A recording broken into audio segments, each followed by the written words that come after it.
పిల్లలు స్కూల్కి వెళ్ళిపోయాక ఖాళీగా ఉంటారండి హౌస్ వైఫ్, ఏం పని ఉంటుంది అని చాలామంది అంటారు. ఇవన్నీ పనులు ఉంటాయండి. సో కాబట్టి హౌస్ వైఫ్ని ఎప్పుడు తక్కువగా చూడొద్దు దయచేసి. ఇవన్నీ చేస్తే కానీ ఇల్లంతా నీట్గా అవ్వదండి. మాట్లాడినంత ఈజీ కాదండి హౌస్ వన్. సో కాబట్టి వైఫ్ని ఎప్పుడు కూడా గౌరవించండి దయచేసి అందరూ కూడా.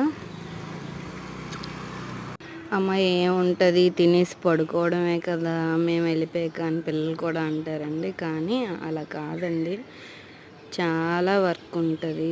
ఇల్లంతా నీట్గా అవ్వాలంటే దాని వెనకాతల చాలా శ్రమ ఉంటుంది. సో ప్రతి ఒక్కరు కూడా ప్రతి ఆడవాళ్ళని గౌరవించండి. Please subscribe to my channel Devi Ramesh.